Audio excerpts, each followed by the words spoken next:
Hi there, and welcome to the online graduate Practicum Forum for Spring 2016. My name is Roseanne Lehardy, and I'll be your presenter today. I am a graduate student in the Masters of Science in Interdisciplinary Studies program in the Department of Occupational, Workforce, and Leadership Studies at Texas State University. The title of my practicum is American Sign Language Interpreter Training Program. For the past 10 weeks, I have focused much of my attention at San Antonio College in the American Sign Language Interpreter Training Program, or ASL-ITP. As a graduate of this program, my future career goals include employment at an ITP. Sign language interpreters have an incredibly specialized career, and eventually I would like to become part of the training process for soon-to-be certified interpreters. My learning objectives included managing the adult education classroom, facilitating learning through effective teaching, working with, coordinating, and supervising interns, and developing curriculum for students. As I said previously, I performed my practicum at San Antonio College in San Antonio, Texas, in the interpreter training program. My site supervisor was Deidre Dobson. The need for sign language interpreters is growing exponentially with the help of awareness and advocacy. Deaf and hearing clients both deserve to have highly trained and qualified interpreters providing services. Highlights of my practicum included classroom management tips and tricks, technology, and grading. As far as classroom management goes, it was very effective for the classes to work in teams or pairs. Putting students together in teams or pairs was highly effective because it allowed students to work with each other in smaller groups as opposed to having one large group setting. Smaller groups were more effective because students felt like they could participate more in the discussion and in the classroom participation. Technology. Technology is a wonderful thing until it doesn't work. There were a lot of technical issues in the beginning of the semester, which caused a lot of frustration. However, I learned, flexibility is key, and if, something isn't working, if the software isn't working, then you have to find a different way to circumvent the issues and keep class moving along.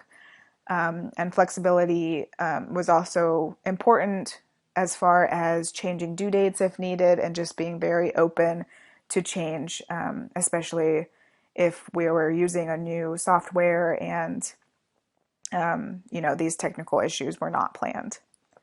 As far as grading goes, grading is something that can be very time consuming for instructors. And one of the best things that I learned was that to just be real and upfront with students in the very beginning that, if students are making a 30-minute video, the professor has to watch each 30-minute video that every student made, plus there's additional time needed to add in feedback and comments that are of good quality. So it's very important to be upfront with students and let them know that grades will probably not be given back in a timely manner simply because of the amount of grading that has to be done. As far as literature goes, the first article I have here is by Mott, entitled Our Complex Human Body, Biological Development Explored. This article focused on how adult learners develop biologically as they age. Some of the effects of aging are simply due to chronological age, and some are due to secondary reasons, such as health habits and disease. This is a good thing to keep in mind as a future teacher of adults because it's important to remember that senses such as vision and hearing are very vital to adult education. And if there's an issue with some adult students, then there needs to be measures in place to remedy that situation. The second article here is from Falaska, entitled Barriers to Adult Education, Bridging the Gap. This article summarized who participates in adult education and some of the barriers that adults face when making the decision to continue their education or not. This is important because I want to work in the post-secondary level teaching adults, and it's good for me to know the barriers that these adults are facing, such as work and home life and other responsibilities that could potentially interfere with their higher education.